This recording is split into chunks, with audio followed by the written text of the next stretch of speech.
네, 안녕하세요 여러분들. 역사는 최태성 빵. 네. 자, 여러분들 만나 반갑습니다. 항상 이렇게 출발을 신나게 외치면서 가는 거 좋지 않습니까? 네. 기분 좋게 출발해야 돼. 인간은 여러분들 이게 굉장히 이게 심리적으로 업돼 있는 상태에서 가셔야 돼요. 왜냐면 인강을 들으면 점점 이게 체력적인 거 심리적인 게 이렇게 점점 떨어져요. 그런데 처음부터 그냥 떨어진 상태에서 가버리면 그냥 바닥이야. 항상 이렇게 가장 스스로를 업 시켜가지고 출발을 해야 그래도 끝까지 갈 수 있다라는 이야기. 그래서 맨 처음에 우리 서로 외치자! 역사는 누구! 여러분의 이름을 딱 이렇게 부르면서 시작하자라는 이야기를 제가 했던 겁니다. 자, 여러분들 내신 만점 수능 특강입니다. 정말 시간은 별로 없죠. 예, 시험은 봐야 되겠죠. 그 짧은 시간 동안에 키워드를 가지고 따라락 그 역사의 흐름들을 정리할 수 있는 최적의 강의. 이것이 바로 이 내신 만점 수능 특강입니다. 여러분들 많이 도움되실 테니까요. 잘 따라오시기 바랍니다. 자, 오늘 이 시간부터는 여러분들 드디어 이제 조선 근세로 들어갑니다. 앞에 있었던 시대가 중세 고려였다면 지금부터는 근세 조선이죠. 그 고려가 중세였다면 조선은 근세. 다르다는 이야기예요. 거기가 중세와 근세면 뭐가 다르다는 이야기예요. 다르다는 이유의 어떤 그 기준 중에 하나는 뭐냐면 그만큼 더 그 역사를 이끌고 있는 사람들이 좀 더 다양해졌다는 것, 다양한 사람들이 참여할 수 있는 그 공간이 더 넓어졌다는 것, 이러한 것들이 바로 중세와 근세의 어떤 그 차이점이다라고 볼 수 있겠죠. 조금 더 쉽게 얘기한다면 중세 같은 경우에는 여러분들 굉장히 신분이 아주 중요시되는, 신분과 실력이 있으면 신분이 더 중요시되는 그런 모습이었죠. 물론 이 중세가 그 앞에 있었던 그 고대 신라와 비교하면 상대적으로 신분이 이제 너무 이렇게 고대는 완전 폐쇄적이었잖아요. 그죠? 그에 비해서 좀 열려 있었지만 여전히 신분이 좀 중요시 여겨졌는데 이 조선시대 오면 여러분들 신분도 중요하지만 실력이 있으면 고위직에 올라갈 수 있는 그 길이 더 넓어진 거예요. 그러니까 노력하면 올라갈 수 있는 길이 더 넓어졌다. 그래서 중세 고려보다는 좀 더 발전된 사회다라고 이야기를 하는 겁니다. 자, 그 조선 배웠어요, 여러분들. 성리학을 기본 베이스로 해가지고 출발시켰던 나라 조선. 그 성리학을 수용했던 누구? 신진사대부들. 그 신진사대부들의 나라 조선에 대해서 한번 살펴보도록 하겠습니다.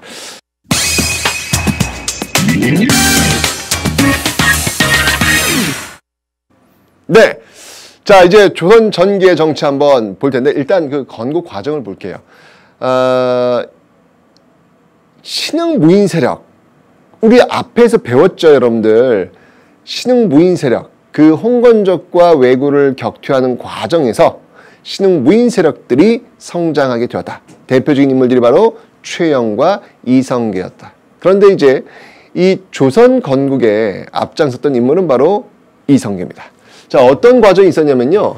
먼저 위화도 회군으로부터 출발을 하고 있습니다.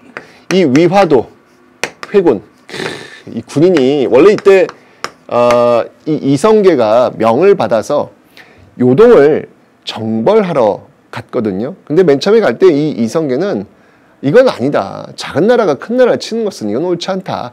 라고 하면서 반대를 했었죠. 하지만 명이 떨어졌으니 어떻게 합니까? 가야죠.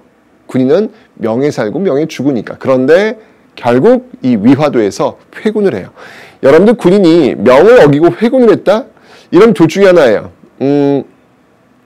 성공하면 권력을 장악하게 되는 것이고 실패하면 정말 패가 망신하게 되는 겁니다. 그죠? 자, 도박을 건 겁니다. 이 위화도 회군 성공합니다.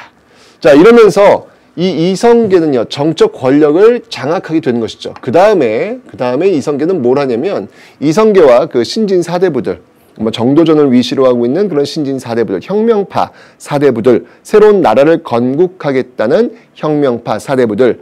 자, 이들은 이 이성계와 손을 잡고 권력을 착착착 진행해 나가는데, 당시 그 권문세족, 여러분들 엄청난 대농장을 가지고 있었다라고 했잖아요. 이 대농장 기반을 무너뜨리기 위해서 고려 말에 공민왕이 전민변정도감을 설치했다. 하지만 이 공민왕이 결국 피살되면서 그 개혁은 흐지부지. 여전히 권문세족들의 대농장들은 가지고 있는 상태. 이걸 다시 건드린 거예요. 그게 뭐였냐면 바로 과전법이라는 겁니다. 과전법. 과전법. 그러니까 권문세족들의 그 불법적 대농장을 몰수해가지고 다시 신진사대부, 조선의 그 건국하는 그 세력들, 그 신진사대부의 경제 기반으로 돌리기 위한 제도, 과전법. 좀 더 설명드리겠지만 과전법이라고 하는 건 뭐냐면 과에 따라서 토지를 나누어 주는 제도. 이거 여러분들 앞에서 배우셨지요?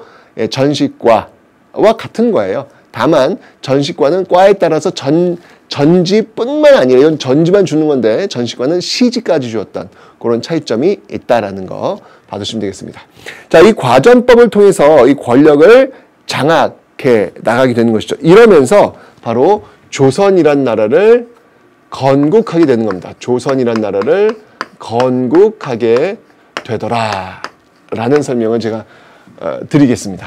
정치 권력 장악했죠. 경제 권력 장악했죠. 이러면서 이제 조선을 건국하게 되는 거예요. 그 건국 세력들을 살펴보니까 누구다? 예, 바로 신흥 무인 세력을 대표하고 있는 이성계, 그리고 신진 사대부를 대표하고 있는 정도전. 예, 이러한 인물들이 바로 이 조선 건국의 주역들이 되더라라는 것이죠. 자, 이제 여러분들 고려 왕조 500년이 끝났고요. 이제 새롭게 조선 왕조 500년 합치면 1000년의 시간이잖아요. 이러면서 조선 왕조 500년이 시작이 되고 있습니다. 자, 이제 이 초창기 왕권을 장악해 들어갔던 그 왕들을 한번 살펴볼 텐데, 우리가 이제 기억해야 될 인물이 누구냐면 바로 이 태종이라는 인물이 되겠습니다. 이 태종이라는 인물이 되겠습니다. 자, 태종은 여러분들 뭐 드라마에서 워낙 많이 등장했던 인물이에요. 예, 이방원. 바로 이 태조 이성계의 아들이 되겠죠.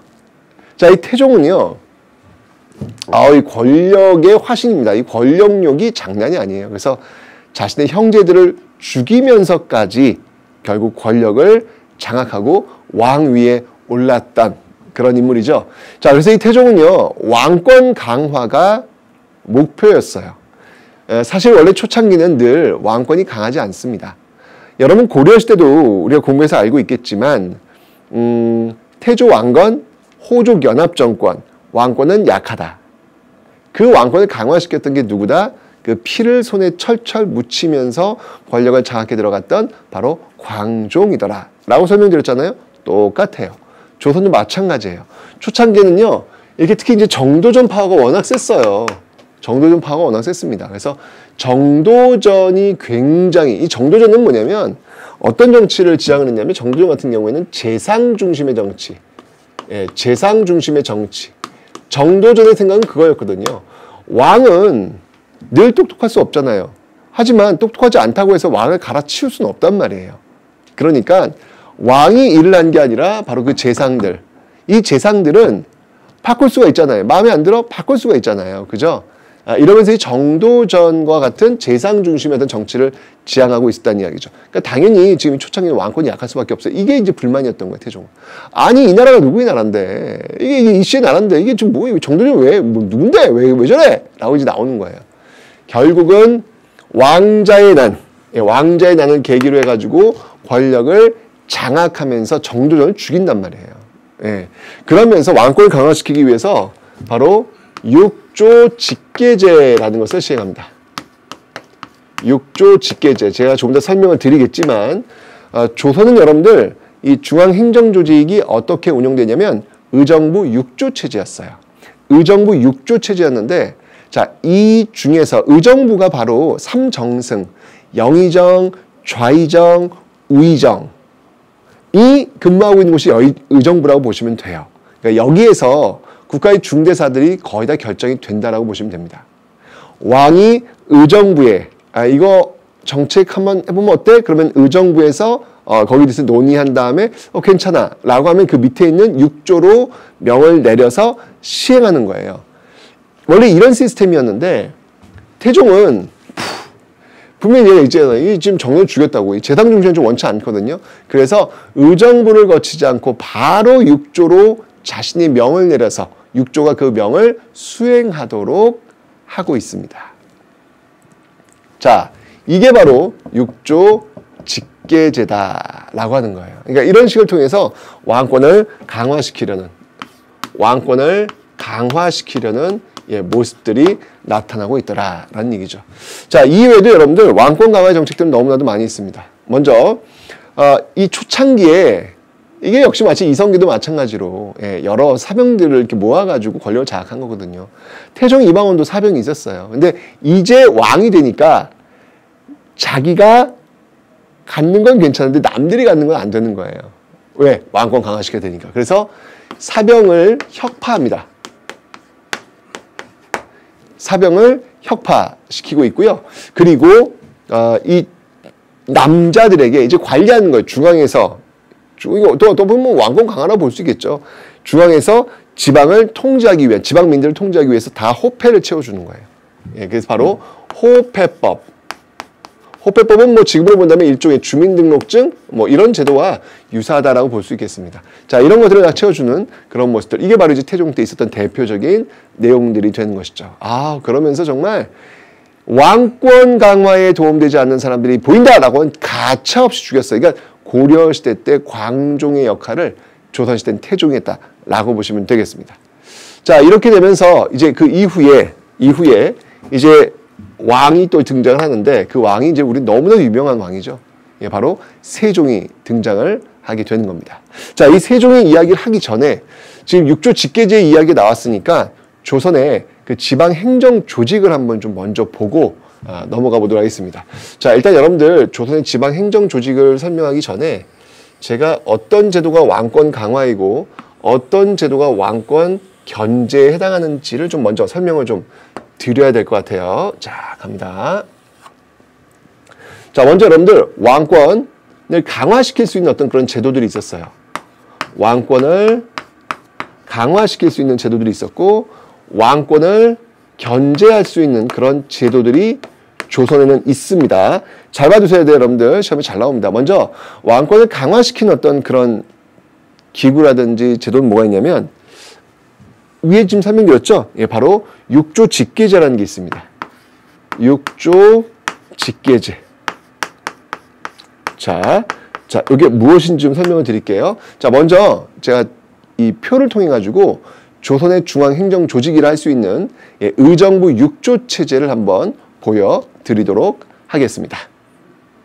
자, 이게 바로 이제 여러분 조선의 지방행정 조직이에요. 여러분 이런 것도 시험에 잘 나와요. 어떻게 나오냐면 요 조직표를 주고 이 나라가 어떤 나라인지 이 나라의 특징을 묻는 그런 문제들이 나올 수 있어요. 그러니까 요거 딱 보시면 지금 요게 지금 의정부가 들어가야 돼요. 의정부 육조구나.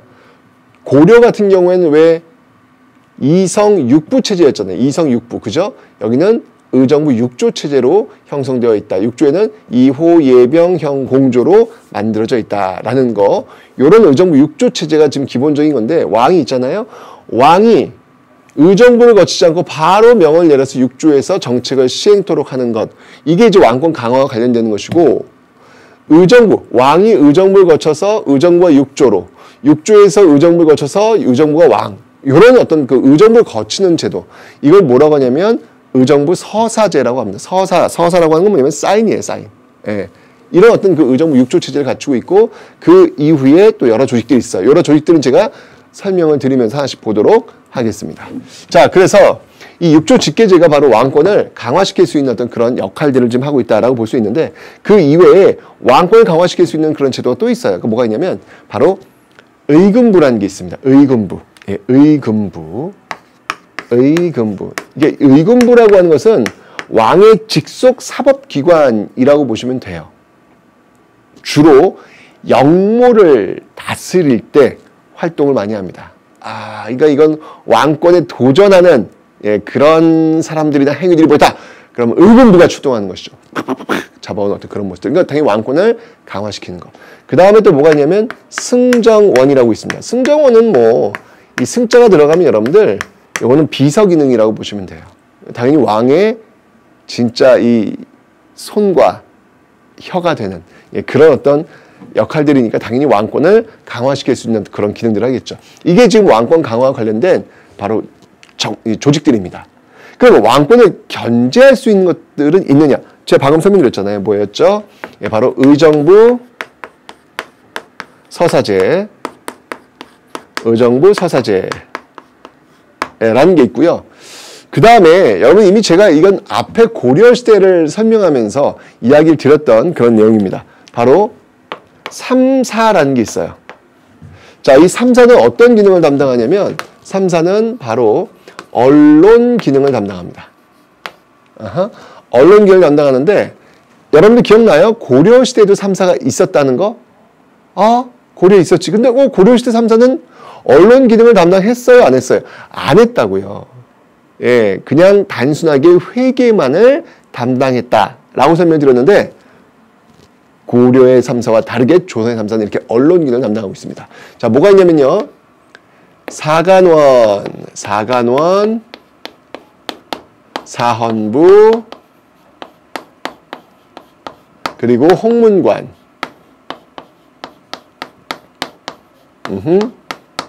이러한 조직들이 있어요. 사간원, 사헌부, 홍문관 이러한 조직들이 있는데 사간원은 뭘 하는 곳이냐면 이건 주로 간쟁을 담당하고요. 전하 이러시면 아니 되옵니다 라는 거. 그 다음에 이 사헌부 같은 경우는 감찰을 담당하는 거예요. 관리들을 탁 감시해가지고 말이죠. 이 관리의 비리는 이렇습니다. 이거 보고하는 것이죠. 그죠? 홍문관은 뭘 하냐면 이건 경연을 담당해요. 경연이라 하면 왕과 토론하는 자리예요. 정책을 논하는 자리, 공부하는 자리예요. 근데 전반적으로 여러분 조선시대는요. 왕이 신하들보다 어릴까 나이가 많을까? 어리죠. 일반적으로 어리죠. 그러니까 이 경연 자리는 자연스럽게 신하들이 왕을 가르치는 그런 자리가 될 수밖에 없어요. 일반적으로 말이죠. 그러니까 그 과정 속에서 왕권을 견제할 수 있다는 이야기죠. 바로 이런 어떤 그 제도들이 있다는 걸 기억하시면 되는데 이 중에서 태종은 왕권을 강화시키기 위한 역할들을 해야 되니까 육조 직계제와 같은 이런 어떤 방식들을 사용했다라는 것을 기억하시면 되겠습니다. 됐죠? 자, 그렇다면 이렇게 이 태종이 손에 피를 철철 묻히면서 물려줬던 어떻게 보면 뭐 정권이라고 볼 수 있겠죠. 정부라고 볼 수 있겠죠. 그 이후에 이제 등장하는 인물이 누구냐면 바로 세종이에요. 세종. 자, 이 세종은요, 왕권을 이렇게 아버지처럼 그냥 피 보면서 그냥 자신의 권력을 강화시키는 거 별로 좋아하지 않았어요. 신하들과 좀 이야기를 좀 많이 나누고 결정하는 어떤 그런 모습들을 많이 보이고 있는데, 그러니까 육조 직계제는 자기 스타일이 아니야. 그래서 의정부 서사제를 채택을 하고 있습니다. 네, 의정부 서사제. 그리고 아버지 때 사람 너무 많이 죽였어요. 그러니까 인재가 없어. 그래서 인재를 다시 모아요. 다시 모으는 것이 있습니다. 그래서 현명한 인재들을 모을 집자. 그래서 집현전을 이때 만드는 거예요. 그래서 이 집현전 학자들과 또 세종과 뭐 이런 사람들이 열심히 연구도 하고 뭐 그런 성과들 속에서 이제 훈민정음 뭐 이런 것들이 또 창제되는 어떤 그런 모습들이 나타나게 되는 것이죠. 그죠? 예, 그래서 이게 뭐 세종하면 역시 뭐 훈민정음 빼놓을 수가 없겠죠. 그죠? 그 다음에 외교적 성과를 본다면 지금 여러분들 우리 이 한반도 지도의 어떤 모양을 세종 때 거의 완성시킨다라고 해도 과언이 아니에요. 바로 이때 사군과 육진을 개척하게 됩니다. 자, 지도 한번 보도록 하겠습니다. 자, 이 지도가 지금 사군 육진 지도입니다. 자, 보시면 알겠지만 이쪽이 백두산 일대 쪽이네요. 그죠? 그래서 압록강 쪽에 사군, 그리고 여기 두만강 쪽에 육진.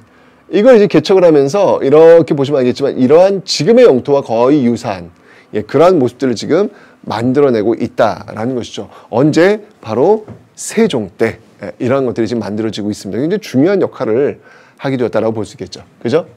그리고 여러분들 일본, 아, 일본 오고 왜구들. 아, 정말 왜구 나빠요. 네. 이제 이런 것들을 좀 혼내주기 위해서 그래서 그 왜구의 소굴이라 할 수 있는 쓰시마. 지금은 대마도죠. 이 쓰시마를 또 정벌하는 예, 그런 어떤 모습들. 이게 이제 세종 때 나타나고 있더라라는 얘기입니다. 근데 여러분 세종은요. 한 게 너무 많아요. 여러분 시험에 세종의 그 업적을 묻지 않는 시험지는 존재하지 않는다. 이렇게 보시면 돼요. 거의 100% 세종과 관련된 문제는 꼭 나오는 거니까 세종이 무엇을 했는지 정치, 경제, 사회, 문화에 걸쳐서 반드시 여러분들 기억을 해 놓으시고 정리를 하셔야 됩니다. 시험에 꼭 나옵니다. 아셨죠? 자, 이렇게 해서 세종, 뭐 워낙 정치 잘했잖아요. 그죠? 근데 그 뒤에 또 이 권력의 화신, 이 태종을 닮은 인물이 왕위에 올라옵니다. 그 인물이 누군가요? 바로 세조입니다. 세조. 그죠? 세조가 어떤 사람입니까? 그냥 계유정난을 통해 가지고 권력을 장악했고 이후엔 결국은 단종마저 쫓아내고 이후에 죽이기까지 했던 자기 조카인데 얼마나 이 권력의 어떤 이 권력을 장악하려고 노력한 사람이에요. 그죠? 그러니까 당연히 세조 역시 태종도 그랬잖아요. 자기의 그 형제들 죽이면서 왕위 올랐던 사람이고 세조도 자기 조카 죽였잖아요. 그죠? 그거 권력의 화신들이에요. 당연히 이런 사람들은 왕권을 강화시키고 싶은 욕망이 있다고요. 그러면 의정부 서사제 좋아할까 싫어할까? 싫어하죠. 그래서 세조 때는요. 다시 6조 직계제. 다시 6조 직계제로 다시 하는 그런 모습들이 지금 나타나고 있고요. 집현전 이게 모여서 이렇게 회의하는 건 뭐야 이거 왕권 강화시켜야 된단 말이야 라고 해서 결국 집현전 폐지시킵니다. 네, 이거 폐지시킵니다. 네, 폐지시키고요. 뭔가 이 새로운 질서 이 왕권을 강화시킬 수 있도록 하려면 토대가 필요했던 거예요. 그래서 이때 경국대전을 조선 500년을 이끌게 된 법전이죠. 경국대전 작업을 시작합니다. 경국대전 작업을 시작하고 있더라라는 거. 법전 시작한 거. 완성은 못해요. 그러다가 이제 드디어 성종이 등장을 합니다. 제가 이야기했지만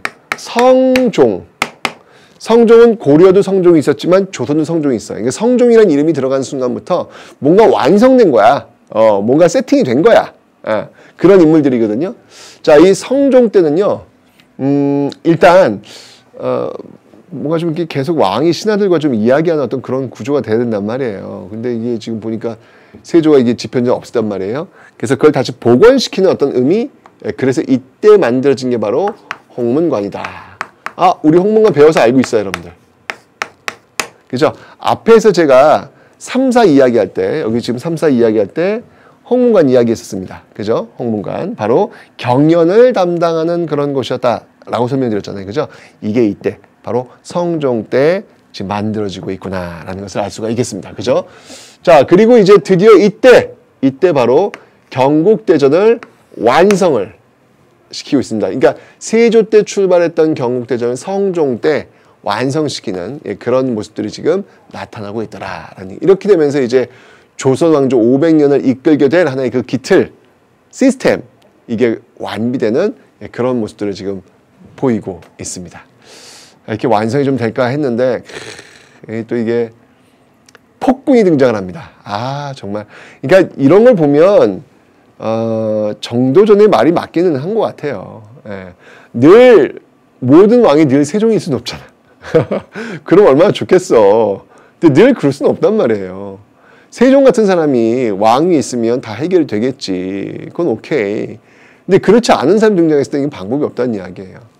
근데 그런 사람이 등장을 합니다. 바로 연산군. 연산군. 자, 이 연산군 같은 경우 요때는요. 이제 어떤 일들이 벌어지냐면 이제 서서히 성종 때부터 출발하고 있는 그런 모습이라고 볼 수도 있는데 조선 건국에 참여하지 않은 사람들 있잖아요. 조선 건국에 참여하지 않은 사람들. 그러니까 여기 지금 앞에 보시면 알겠지만 이들이 여러분 혁명파 사대부들, 이 정도전을 필두로 하고 있는 혁명파 사대부들 있잖아요. 근데 이 정도전과는 전혀 다른 길을 갔던 그런 인물들도 있거든요. 바로 정몽주 같은 인물들. 온건파 사대부들. 그죠? 이들은 조선 건국에 참여하지 않고 낙향을 해버려요. 나는 참여를 못하겠다. 어떻게 신하가 임금을 쫓아낼 수 있느냐. 그건 하면 안 된다. 라고 하면서 반대를 한다고요. 근데 이 사람들이 한 100년 지나니까 다시 서서히 중앙정계로 올라오기 시작을 합니다. 이들을 우린 뭐라고 하냐면 사림이라 그래요. 사림. 사림이라고 하는데 이들이 이제 성종 때부터 서서히 두각을 드러내는데 연산군 때 와서는 바로 이런 사림의 성장을 억제하기 위한 기득권 세력들의 반격이 있었단 말이에요. 그 기득권 세력들은 뭐라고 하냐면 세조의 그 권력을 장악하는데 공이 있는 사람들, 뭐 이때부터 훈구라고 합니다. 훈구파들. 이 훈구파들이 새롭게 지금 중앙에 등장하고 있는 그 사림들, 그 사림들을 가만히 둘 수 없겠죠. 공격을 해요. 그러면서 사림들이 굉장히 큰 화를 입어요. 그걸 우린 뭐라고 하냐면 사화다라고 이야기를 하는 겁니다. 자, 어떤 사화가 있는지 한번 좀 살펴보도록 할게요. 연산군 때 무려 2차례의 사화가 있어요. 먼저 무오사화가 있습니다. 무오사화. 무오년에 일어났던 사림들이 화를 입은 사건이라는 건데 이 무오사화는 어떤 게 원인이었냐면요. 바로 김종직의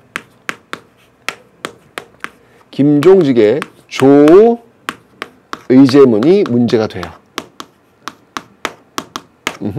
자, 조의제문. 의제가 뭐냐면 중국에서 여러분들 의제라는 왕이 항우에게 죽임을 당합니다.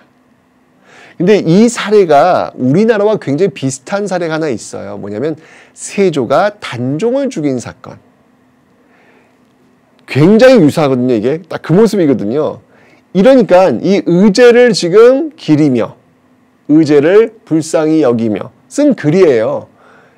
이건 뭐냐면 빗대어 얘기한다면 바로 세조가 단종을 죽인 거, 단종을 그리워하는 세조의 어떤 부당성을 이야기하는 그런 글과 연결될 가능성이 있다는 거예요. 같은 케이스니까. 그러니까 훈구가 이 김종직이 이제 사림이거든요. 이 김종직이 이런 글을 썼다. 아, 이거는 능멸한 것이다. 왕을 능멸한 것이다. 라고 해가지고 이 김종직 일파들, 그 사림들을 아주 엄청나게 피바람을 불러 일으키게 만들었던 사건, 이게 바로 연산군 때 있었던 무오사화가 되는 겁니다. 굉장히 많은 사람이 죽어요. 또 있어요, 여러분들. 갑자사화라는 게 있어요. 갑자사화라고 하는 것은 요거는 이제 연산군 어찌 보면 개인적인 어떤 그런 문제일 수도 있을 것 같아요. 자신의 어머니가 죽잖아요. 그죠? 예. 죽게 되니까 이 성종 때 이제 죽게 되니까 이 죽인 인간들 다 나와 라고 하면서 그냥 싹싹싹싹싹 했던 사건. 이게 바로 갑자사화가 되는 겁니다. 결국 이제 이런 어떤 모습들 때문에 연산군은 어떻게 되나요? 네, 연산군은 쫓겨나게 되죠. 바로 반정에 의해서. 어떤 반정? 바로 중종 반정. 그죠? 이 중종이 결국 권력을 장악하게 되더라라는 얘기입니다. 근데 이때 이제 있었던 사화가 또 있어요. 그 사화가 뭐였냐면 시험에 정말 잘 나오는 사화인데요. 바로 기묘사화라는 겁니다. 기묘년에 일어난 사화라는 건데 이 기묘사화는 말이죠, 여러분들. 이 기묘사화는 이때 활약했던 인물을 좀 기억해 놓으셔야 돼요. 바로 앞으로 읽어도 똑같고 뒤로 읽어도 똑같아요. 예, 조광조라는 인물이 있는데 역시 사림이에요. 이 조광조가 엄청난 개혁들을 단행을 하고 있습니다. 예를 든다면 위훈삭제 이게 무슨 말이냐면 여러분들 지금 이 반정 있잖아요. 반정이라고 하는 것은 왕을 쫓아내는 거예요. 이건 여러분 얘기했잖아요. 이건 어마어마한 용기가 있지 않으면 쉽지 않다고요. 그죠? 이 반정에 성공하면 권력을 장악할 수 있지만 실패하면 이건 역모예요. 그냥 3대가 망하는 거예요. 근데 반정이 성공했단 말이에요. 성공을 하니까 슬쩍 하지도 않았으면서 슬쩍 내가 공신이야 라고 그 공신 명단에 올린 사람들이 있단 말이에요. 이 조광조가 뭘 비판했냐면 그 위자는 뭐라고 하는, 위는 뭐냐면 거짓이라는 거예요. 잘못된 거, 위증 뭐 이런 거 있잖아요. 위. 후는 뭐냐면 훈장. 그 잘못된 훈장이라는 이야기예요. 이거 받은 사람들 삭제를 해라. 근데 이 위훈의 대상들이 누구냐면 주로 훈구 세력들이에요. 훈구 세력들. 그러니까 훈구 세력들이 랑 하겠죠. 이게 조광조는 사림을 대표로 하고 있으니까 이런 가만히 냅두지 않을 거야. 뭐 이런 생각 갖고 있을 거 아니에요? 조광조 이거 위훈 삭제. 굉장히 파장을 일으킵니다. 게다가 이 조광조는요. 사림과 같은 사람들을 중앙정계에 많이 끌어올리려고 그래요. 그래서 과거를 거치지 않고 이렇게 현량과 지방의 그 현명한 그런 사람들을 끌어올리기 위한 그런 어떤 모습들을 지금 이 조광조가 또 액션을 취하니까 당연히 훈구들은 더더군다나 조광조의 어떤 이런 모습들을 싫어하겠죠. 그리고 이제까지 관행적으로 내려왔던 소격서, 이거 하늘에 제사 지내는 그런 그 제사를 주관하는 그런 관청이거든요. 이 소격서 페이지를 또 들고 나옵니다. 그러니까 훈구들이 갖고 있는 모든 어떤 그 기득권들을 하나씩 공격해 들어오고 있는 거예요. 이러니까 훈구가 가만히 있겠냐고.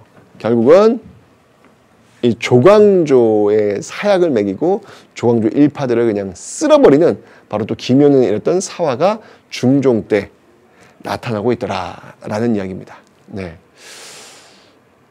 어쨌건 이제 여러분들 이 모습은 뭐냐면 조선을 건국했던 그 건국 세력들이 100년 지나면서 교체가 되고 있는 거예요.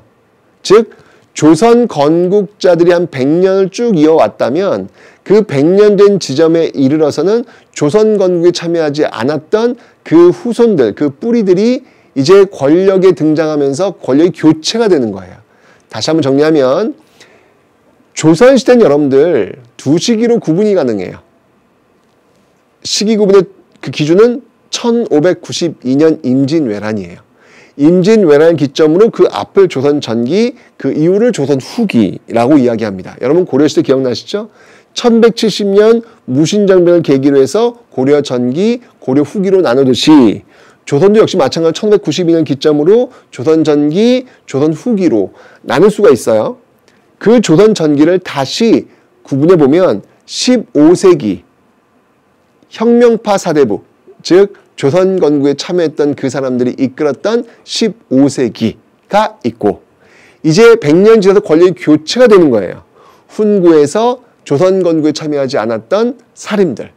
그래서 15세기는 훈구가 역사를 이끌었다면 16세기는 사림들이 권력을 이끌고 그 이후도 그 사림의 세력들이 끌고 가게 된다라고 하는 사실, 그런 것들을 여러분들이 여기서 좀 읽어내시면 되겠습니다. 그러니까 조선의 어떤 그 안정화된 어떤 그 모습들 속에서 나타나고 있는 모습들 여러분들이 보시면 되겠네요. 됐죠?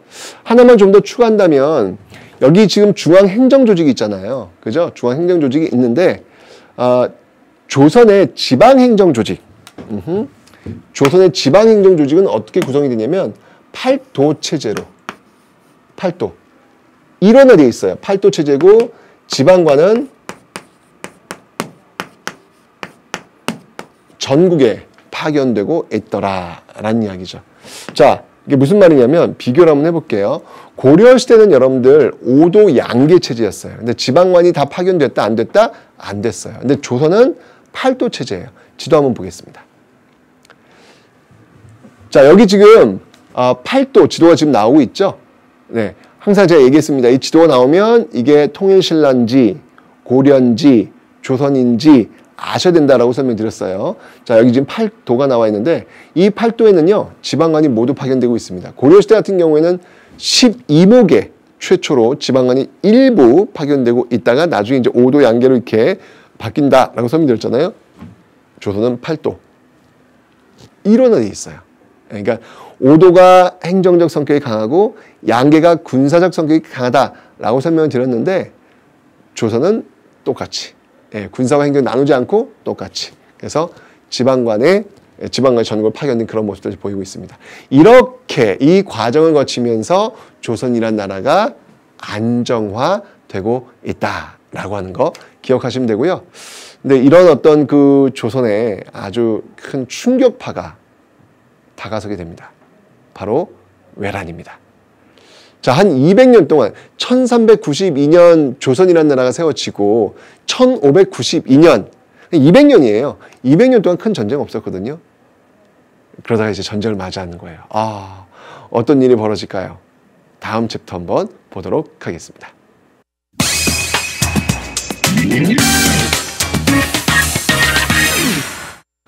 자, 200년 동안 정말 평화로운 시간이었는데 아마 요 1392년부터 1592년 요 사이에 살았던 사람들은 참 좋았을 것 같아요.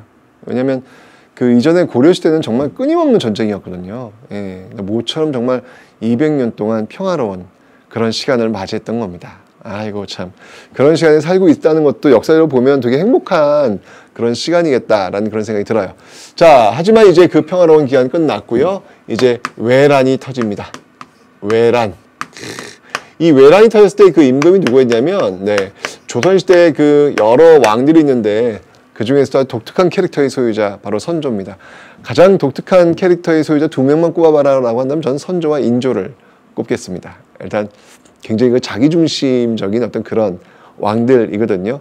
예, 자기보다 더 인기 있는 사람들 용서치 않습니다. 용서치 않습니다. 자, 어쨌건 이 외란이 벌어졌는데 이 외란은 크게 두 시기로 좀 나누어 볼 수 있을 것 같아요. 어떻게 나눠 보냐면 먼저 임진외란,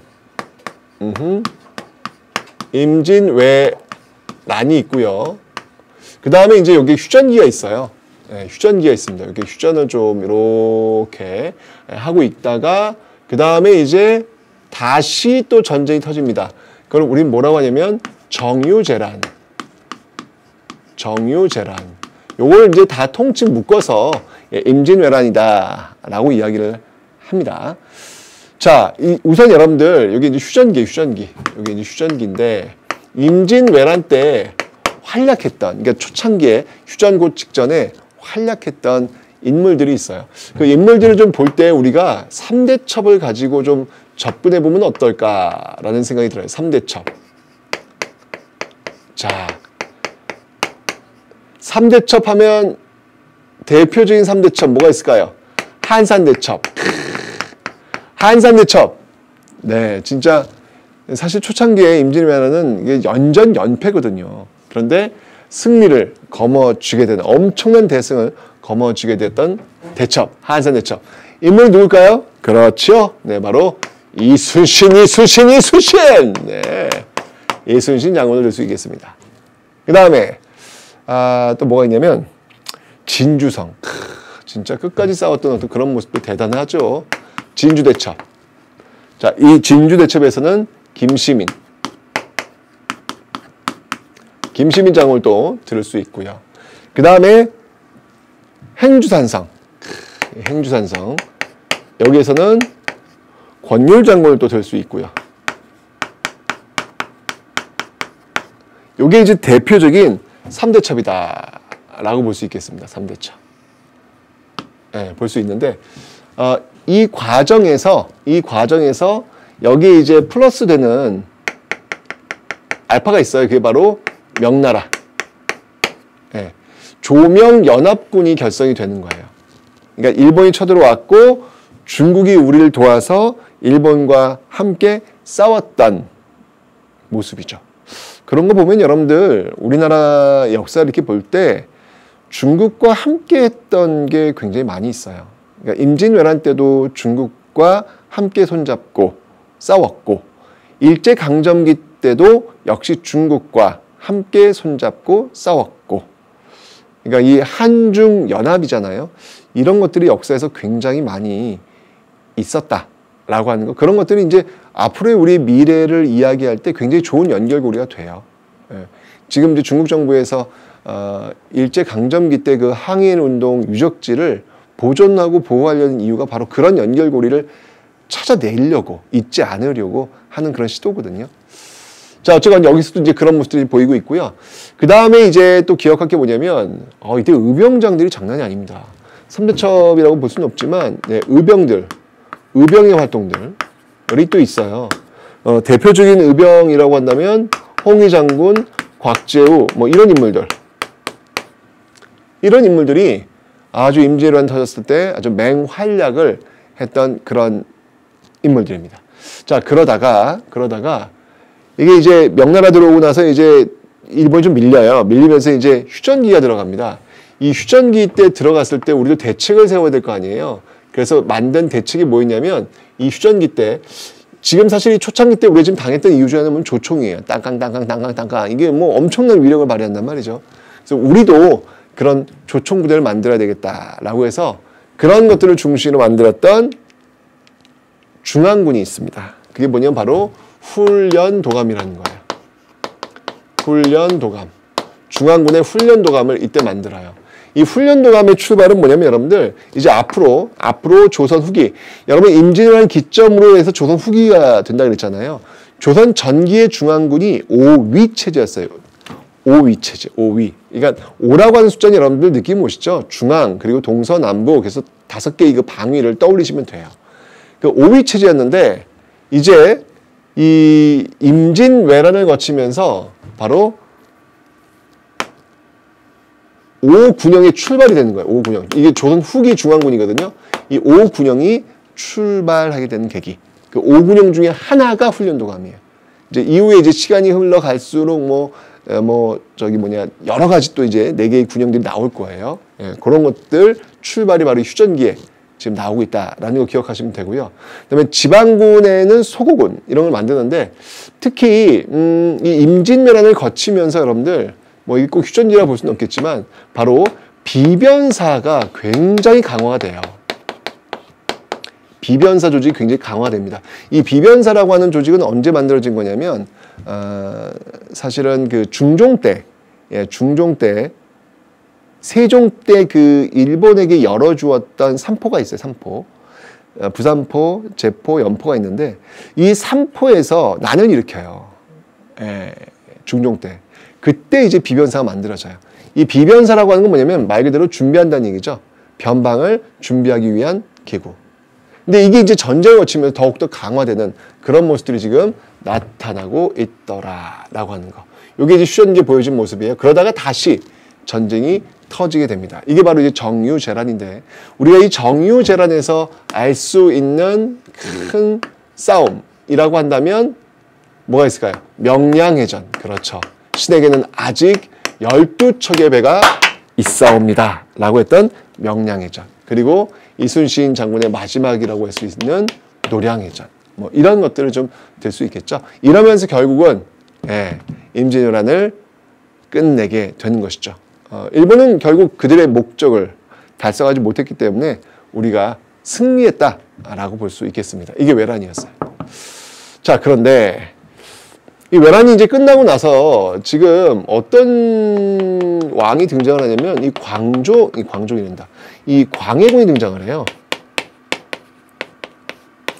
광해군이 등장을 하는데 이 광해군은 이 명나라와 새롭게 떠오르고 있는 여진족의 후금 이 사이에서 어떤 외교적 전략을 펼치냐면 바로 중립 외교 전략을 펼칩니다. 중립적 외교. 중립적인 어떤 그런 외교관을 지금 보여주고 있다는 이야기예요. 그런데 이제 이런 것들에 대한 반발이 있어요. 왜냐면 명나라가 지금 도와줬는데 여기서 중립 말이 안 돼. 이건 배신이야, 배신. 이라고 하면서 결국 반정이 벌어집니다. 이 광해군이 이제 결국 쫓겨나는 거예요. 예. 그게 바로 인조반정. 그죠? 인조반정. 이 인조 정부는 어떤 외교냐면 친명배금이에요. 네. 명나라와 친하고 금나라를 배척하는 그런 모습들. 결국 이 친명배금 정책이 무엇을 초래했다? 결국은 호란을 초래했다. 라고 보시면 되는 것이죠. 이 호란. 이 후금이 쳐들어온 거예요. 자, 이 호란은 여러분들 어떻게 또 분류할 수 있냐면 정묘호란과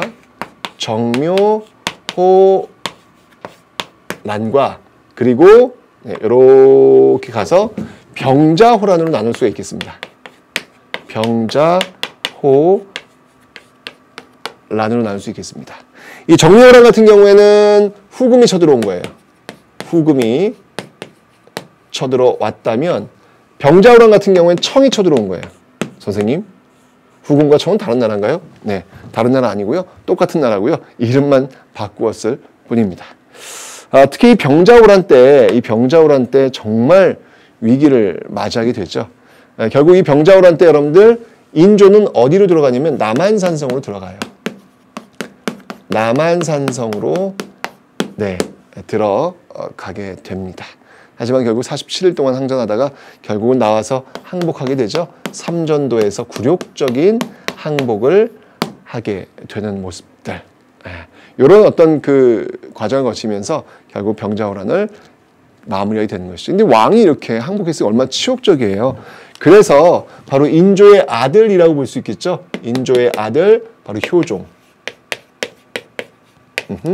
이 효종 때 와서는 바로 청나라를 치자, 치욕적인 그걸 줬던 청나라를 치자라고 하는 북벌론이 나오게 되는 것이죠. 특히 송시열과 함께 말이죠. 이런 어떤 그 흐름들이 지금 외교의 모습들이다. 그러니까 사실 1392년 나라가 세워지고 1592년까지는 큰 외교적인 문제가 없었어요. 그러다가 1592년 외란이 터지고 후금이 성장하는 과정 속에서 아주 격변기로 빠져 들어가게 되는 그런 모습들을 지금 보이고 있는 겁니다. 어쨌든 이런 어떤 어려운 상황 속에서도 끝까지 조선이라고 하는 나라, 그 정체성을 지켜내는데 성공했다는 것. 이렇게 되면서 조선 전기가 마무리가 되고 이제 다음 조선 후기로 그 바톤을 넘기게 되는 것이죠. 어떠셨습니까, 여러분들? 이성기로 출발해가지고 지금 여기 효종까지 와우, 대략 한 200여 년의 그 시간을 한번 쭉 한번 훑어봤는데 스펙터클하죠. 네. 자, 그렇다면 이 외란과 호란을 잘 버텨낸 조선, 과연 그 이후의 모습들은 또 어떻게 될지 이제 이후 시간을 통해 가지고 저와 함께 배워보도록 하겠습니다. 오늘 고생 많이 하시고 여러분들 다음 시간에 또 건강한 모습을 볼게요. 여러분들 안녕히 계세요.